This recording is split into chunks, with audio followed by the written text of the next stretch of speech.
नमस्कार, बहुत स्वागत आपका हमारो राजस्थान में। मैं हूं आपके साथ श्रुति श्रीवास्तव। महाराष्ट्र के भिवंडी से बड़ी खबर के साथ बुलेटिन की शुरुआत करते हुए बताते चले कि सरावली में डायपर बनाने वाली फैक्ट्री में भीषण आग लग गई है। दरअसल सदाशिव हाइजीन प्राइवेट लिमिटेड नाम की कंपनी में यह भीषण आग लगी है, जो कि डायपर का काम करती थी। 3 मंजिला कंपनी में जो सामान है वो जलकर पूरी तरीके से राख हो गया है। ये तस्वीरें हम आपको इस वक्त महाराष्ट्र के भिवंडी से दिखा रहे हैं, जहां देख सकते हैं कि आग की लपटें कितनी जबरदस्त हैं। आग ने पूरे बिल्डिंग को अपने आगोश में ले लिया है। धुएं के गुबार से आप लगा सकते हैं अंदाजा कि आग कितनी भीषण विकराल रूप से आगे बढ़ती हुई नजर आ रही है। फिलहाल आग किन कारणों की वजह से लगी है ये अभी पता नहीं चल पाया है, लेकिन महाराष्ट्र के भिवंडी से जहां पर डायपर बनाने वाली फैक्ट्री में भीषण आग लगी है, ये आप देख सकते हैं। वहां पर आसपास लोग भी, फिलहाल भीड़ वहां पर लगी थी फैक्ट्री में। उस समय जिस समय आग लगी है, क्या उस समय काम चल रहा था कि नहीं चल रहा था, कितने लोग उस समय मौजूद थे, फिलहाल अभी ये कोई जानकारी निकल कर नहीं आ पाई है। लेकिन ये 3 मंजिला बताया जा रहा है जिसमें भीषण आग लगी है। कारणों का अभी पता नहीं चल पाया है, आग लगने का कारणों का भी पता नहीं चल पाया। फिलहाल सूचना पर फायर ब्रिगेड की तमाम गाड़ियां मौके पर पहुंच गई हैं और आग को बुझाने की कड़ी मशक्कत की जा रही है। और आज सुप्रीम कोर्ट कथित पेपर लीक को लेकर नीट यूजी 2024 परीक्षा रद्द करने की मांग वाली याचिका पर सुनवाई करेगा। जस्टिस विक्रमनाथ और जस्टिस संदीप मेहता की अवकाश पीठ इस मामले की सुनवाई करेगी। और ये भी बताते हैं कि याचिका में 1563 उम्मीदवारों को ग्रेस मार्क्स देने के फैसले को चुनौती दी गई है। और ये याचिका एनटीए के खिलाफ आंध्र प्रदेश के रहने वाले शख्स की ओर से दायर की गई है। सीबीआई जांच की मांग कर रहे हैं। जब नीट में ऐसी धांधली हो सकती है, ओएमआर सीट के माध्यम से पेपर लीक हो सकते हैं, एग्जाम सेंटर में चीटिंग हो सकती है, तो नेट के एग्जाम में क्यों नहीं होगी? एज अ नेट एस्पिरेंट मुझे भी यह डर लग रहा है कि जब नीट में हो रहा है तो नेट में क्यों नहीं होगा। लेकिन उसकी अच्छे से पार्शियलिटी कर रहे हैं, उसमें किसी को ज्यादा किसी को कम ग्रेस देकर टॉपर लाना, तो फिर हम कैसे अपना फ्यूचर देखें और कैसे एग्जाम देने का सोचें। देश भर में बवाल मचने के बाद नीट एग्जाम आयोजित करने वाली एजेंसी एनटीए यानी नेशनल टेस्टिंग एजेंसी ने सफाई भी दी। इशू जो है केवल 1600 लोगों का है।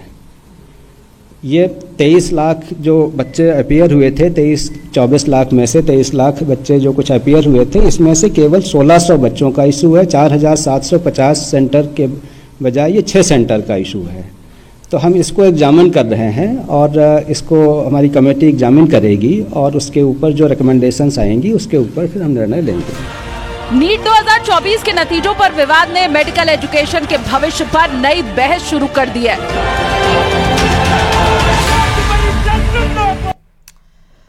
और इस वक्त बड़ी खबर यह है कि प्रधानमंत्री नरेंद्र मोदी तीसरी बार कार्यभार संभालने के बाद इटली की तरफ रवाना होंगे। जी हां, 13 जून को इटली के लिए रवाना होंगे प्रधानमंत्री नरेंद्र मोदी।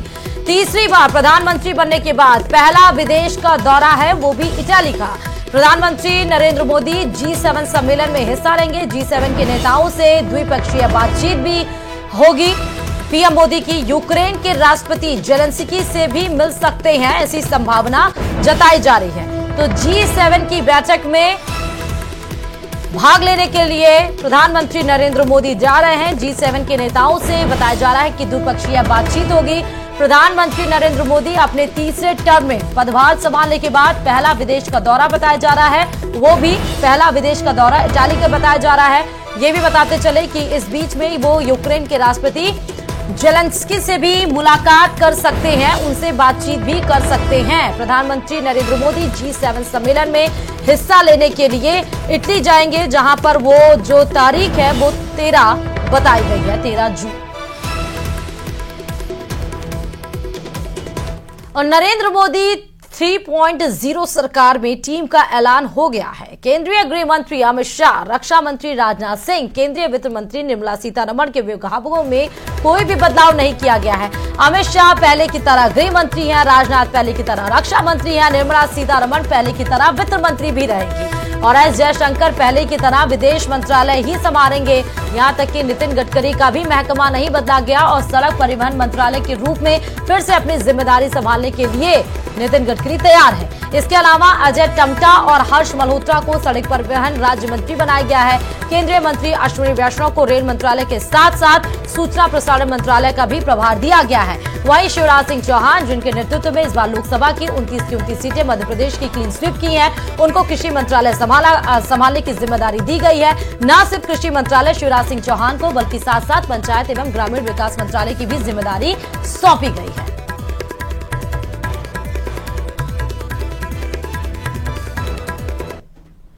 और तीसरी बार प्रधानमंत्री पद की शपथ लेने के बाद पीएम मोदी फुल एक्शन में दिख रहे हैं। पहली कैबिनेट बैठक में जहां कई अहम फैसले लिए गए, तो वहीं सूत्रों के मुताबिक ये भी खबर है कि प्रधानमंत्री नरेंद्र मोदी अपने मित्रों को सख्त हिदायत भी दी है। सूत्रों के मुताबिक कैबिनेट बैठक में पीएम ने कहा है कि बेवजह की बयानबाजी ना करें, अपने मंत्रालय से संबंधित विषयों पर जरूरी हो तभी बोले। इसके अलावा टाइम से मंत्रालय पहुंचने के लिए कहा गया है। पीएम ने मंत्रियों को अपने एमओएस को भी फाइल भेजे, यानी मंत्रालय के फैसले में राज्य मंत्री को शामिल करने के लिए भी कहा गया है।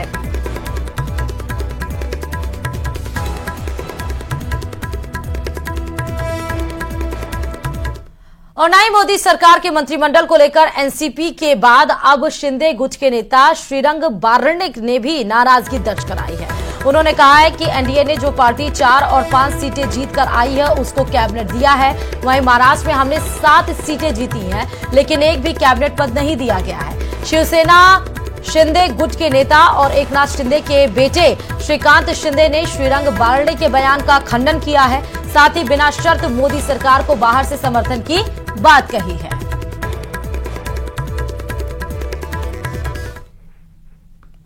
शिवसेना पक्षाचे 7 खासदार आले, 5 खासदार चिराग पासवानचे आमच्या नंतर आले, त्यांना कॅबिनेट मंत्रीपद देण्यात आलं आणि शिवसेनेला खरं तर राज्यमंत्रीपद देण्यात आलं। और इस वक्त बड़ी खबर यह आ रही है कि रायबरेली सीट जीतने के बाद राहुल गांधी आज पहली बार पूरे परिवार के साथ अपनी पारिवारिक लोकसभा सीट पर जाएंगे। शाम करीब 4 बजे रायबरेली में कार्यकर्ता आभार समारोह में गांधी परिवार शामिल होगा। ये बताते चले कि यह कार्यक्रम गांधी परिवार के बुए मऊ गेस्ट हाउस में किया जाएगा, जिसकी तैयारी लगभग पूरी कर ली गई है। तो पहली बार लोकसभा के बाद और भी रायबरेली परंपरागत सीट जीतने के बाद राहुल गांधी अपने पूरे परिवार के साथ, यानी कि प्रियंका गांधी, सोनिया गांधी और राहुल गांधी खुद पूरे परिवार के समेत रायबरेली पहुंचेंगे। लगभग 3:30-4 बजे का वो समय बताया गया है। उनका जो गेस्ट हाउस है परिवार का, बुए मऊ गेस्ट हाउस में, वहां पर ही कार्यक्रम की तैयारियां लगभग पूरी कर ली गई हैं, जहां पर कार्यकर्ताओं का भी आभार जताया जाएगा, जनता का भी आभार जताया जाएगा, क्योंकि इस बार राहुल गांधी के साथ टफ चैलेंज था और ये भी देखना था कि वायनाड से भी कितनी जीत हासिल करते हैं और उत्तर प्रदेश की रायबरेली की सीट क्या इस बार राहुल गांधी जीत कर ला पाते हैं या नहीं ला पाते हैं। तो वायनाड के साथ ही राहुल गांधी ने रायबरेली से भी जीत दर्ज की है और उसके बाद पूरे परिवार के साथ आज आभार जताने के लिए रायबरेली पहुंच रहे हैं राहुल गांधी। और इस वक्त जयपुर से बहुत बड़ी खबर आपको बताते चले, जहां मुख्यमंत्री भजनलाल शर्मा आज बैठक लेंगे और आगामी बजट को लेकर सीएमओ में यह महत्वपूर्ण बैठक बताई जा रही है। पहले बजट जब चुनाव के पहले आया था तो वो इंतरिम बजट बताया जा रहा था, जहां पर राजस्थान के विकास को लेकर तमाम बड़े फैसले लिए गए थे। अब आगामी बजट जो पूर्ण बजट बताया जा रहा है उसको लेकर सीएमओ में आज बड़ी बैठक होगी। नेताओं अधिकारियों से मुलाकात का कार्यक्रम बताया जा रहा है। मुख्यमंत्री भजनलाल शर्मा का आगामी बजट को लेकर सीएमओ में यह महत्वपूर्ण बैठक बताई जा रही है, जिसमें नेता भी शामिल होंगे बीजेपी के, जिसमें अधिकारी भी शामिल होंगे, क्योंकि अधिकारी ही हैं जो रिपोर्ट तैयार करते हैं और नेता हैं जिन्हें धरातल पर क्या कुछ है उसकी जानकारी होती है। तो नेताओं और अधिकारियों से मुलाकात कर इस बैठक में फीडबैक लिया जाएगा। बजट किस तरह से होना चाहिए जो विकसित भारत 2047 के विजन को आगे बढ़ाते हुए साथ ही प्रदेश के विजन को भी आगे बढ़ाए। तो आज इसको लेकर सीएमओ में बड़ी बैठक होनी है मुख्यमंत्री भजनलाल शर्मा के द्वारा। और गुजरात के मोरबी में बड़ा हादसा होते होते टला है। हाईवे पर एक तेज रफ्तार कार का टायर फटने से हड़कंप मच गया, जिसकी आवाज सुनते ही आसपास के लोगों में भगदड़ मच गई। हालांकि कार सवार महिला की सूझबूझ से कार में बैठे सभी लोग सुरक्षित बताए जा रहे हैं। ये तस्वीरें हम आपको दिखा रहे हैं गुजरात के मोरबी में, जहां बड़ा हादसा होते होते टला है। तेज रफ्तार कार का टायर फट गया। रफ्तार की कार आप देख सकते हैं कितनी तेज थी। हाईवे की ये घटना है जहां अचानक से ये स्पीड में जाती हुई कार का टायर फट गया। अचानक से मोरबी में ये बड़ा हादसा फिलहाल होते होते टल गया है। तेज रफ्तार कार के फटने की ये तस्वीर बिल्कुल भयभीत करने वाली है।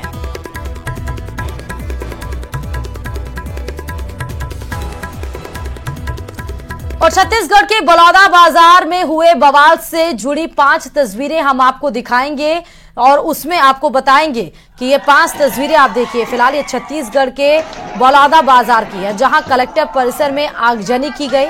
उसके बाद दूसरी तस्वीर आप देखिए कि गाड़ियां जलाई गई। उपद्रवियों पर एक्शन होगा, ऐसे सख्त निर्देश दिए गए। पथराव और तोड़फोड़ भी की गई। गाड़ियां जो खड़ी थी उनको क्षतिग्रस्त किया गया और सीएम ने इन सभी विवाद पर अब रिपोर्ट मांगी है। अब आपको बताते हैं कि सतनामी समाज के प्रदर्शनकारियों ने कलेक्ट्रेट ऑफिस में आग लगा दी। इसके साथ ही कलेक्ट्रेट परिसर में खड़ी 200 से ज्यादा मोटरसाइकिल और 30 से ज्यादा कारों को फूंक दिया। इस दौरान उपद्रवियों ने पथराव और तोड़फोड़ भी किया।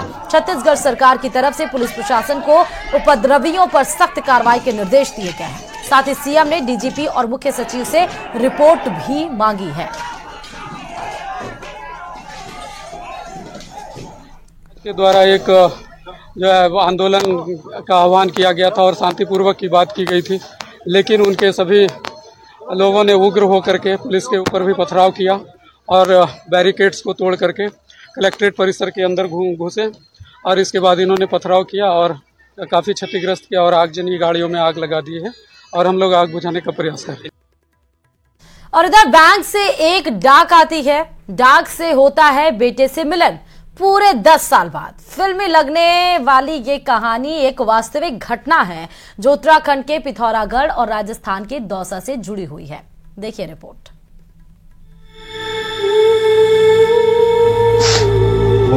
बहुत टाइम के बाद नहीं की तो मामा से करने से बहुत अच्छा लगा मुझे। रुका नहीं जा रहा, कितना प्रेशर बन रहा है अंदर। मैं रोया परदेश में, भीगा मां का प्यार, दुख ने दुख से बात की, बिन चिट्ठी बिन तार, छोटा करके देखिए जीवन का विस्तार, आंखों भर आकाश है, बाहों भर संसार।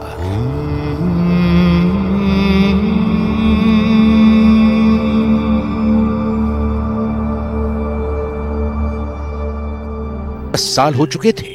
घर के अधिकतर लोग मान चुके थे कि सूरज इस दुनिया में नहीं रहा। ये जनरली तो होटल ढाबों पर काम करता है और इसने जो अभी पूछताछ में बताया कई जगह, कभी गोवा, कभी जयपुर, कभी कई राज्यों में इसने घूमता रहा, काम करता रहा। घर में कोई छोटी मोटी बात पर रूट के घर से निकलना बताया था और उसके बाद में ये वापस घर आने से इसने कभी संपर्क नहीं किया। घर से निकलकर सूरज शहर दर शहर भटकता रहा। करीब 10 साल तक देश के कई राज्यों में मेहनत मजदूरी करने के बाद सूरज दौसा के होटल में मजदूरी करने लगा था।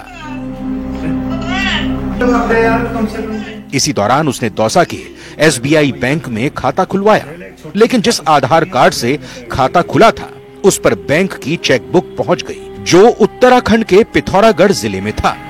10 साल बाद जब सूरज के नाम से डाक आई तो उसमें चेकबुक और ATM मिला।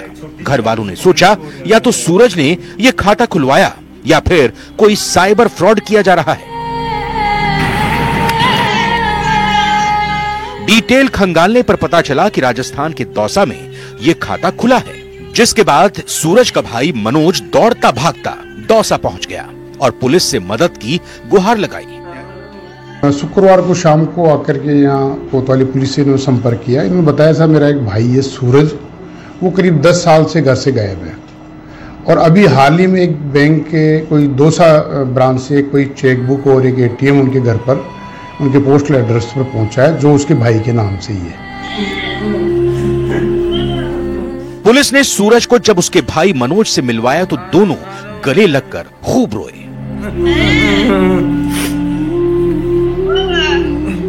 इसी बीच मनोज ने अपने भाई की मां से बात कराई तो माहौल और भावुक हो गया।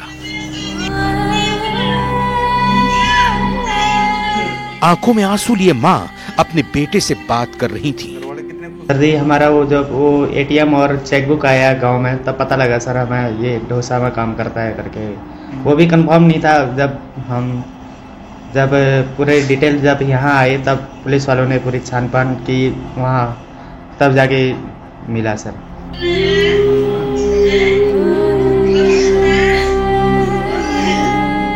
दस साल बाद भाई को अपना भाई मिल चुका है। मां को बेटा और बहन को भाई। सब पुरानी बातें भूल चुके हैं और एक दूसरे से मिलने को बेकरार हैं और पुलिस को धन्यवाद देते नहीं थक रहे।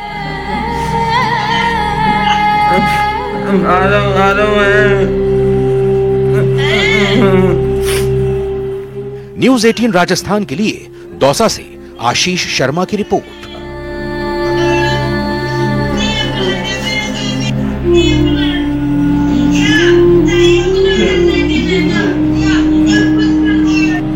घर वाले कितने खुश हो रहे हैं तो सोचिए। ये और सीधे आपको वो तस्वीर दिखाते हैं जहां एस जयशंकर विदेश मंत्री एक बार फिर से अपना पदभार ग्रहण करते हुए दिल्ली से ये तस्वीरें अपना पदभार ग्रहण करने के लिए आगे बढ़ते हुए एस जयशंकर आपको तस्वीर में नजर आ रहे हैं। बता दें कि मोदी 2.0 में उन्हें विदेश मंत्रालय दिया गया। विदेश मंत्रालय मंत्री होते हुए उन्होंने इंटरनेशनल बॉर्डर्स के इश्यूज हों या नेशनल इश्यूज हों, यानी कि राष्ट्रीय अगर कोई भी इशू आए या फिर इंटरनेशनल बॉर्डर्स के इशू हो, उसमें एस जयशंकर ने अपना स्टैंड बिल्कुल क्लियर रखा। साफ तौर पर जब बात आ रही थी, चाहे वो रशिया यूक्रेन के मसले की बात आ रही थी और जहां पर भारत के इंटरफेरेंस की बात आ रही थी, उन्होंने साफ तौर पर कहा कि वो भारत जो पहले डरता था, वो भारत जो पहले अपने बातों को स्पष्ट तरीके से रख नहीं पाता, अब उस भारत की तस्वीर बिल्कुल बदल गई है। अब वो भारत नहीं है। हम वो करेंगे जो हमारे नेशनल इंटरेस्ट में होगा, जो हमारे देश के हित में होगा।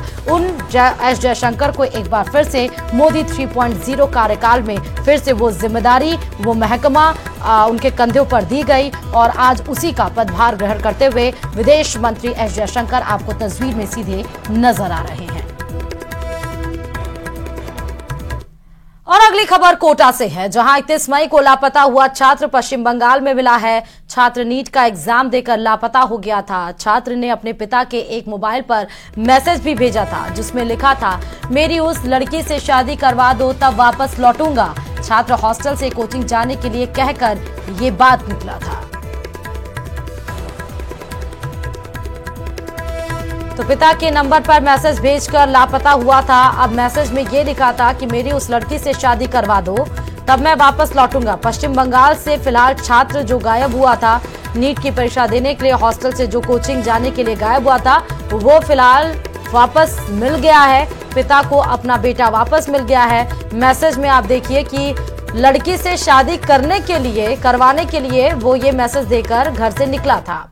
और बड़ी खबर आपको अजमेर से इस वक्त की बता रहे हैं, जहां डीपीएस स्कूल संचालक को गिरफ्तार करने के लिए यूपी की पुलिस पहुंच गई है। जी हां, स्कूल के संचालक पर 22 लाख की धोखाधड़ी का आरोप लगाया गया है। गाजियाबाद के इंदिरापुरम थाने में यह शिकायत दर्ज कराई गई थी। गिरफ्तारी वारंट लेकर यूपी की पुलिस सीधे पहुंची है। जयपुर पुलिस को नहीं मिले हैं, अजमेर पहुंची है। पुलिस को नहीं मिले हैं संचालक। शिशुपाल के राजस्थान सहित अलग अलग स्थानों में धोखाधड़ी के मुकदमे फिलहाल दर्ज कराए गए हैं। पुलिस लगातार अलग अलग स्थान पर दबिश दे रही है।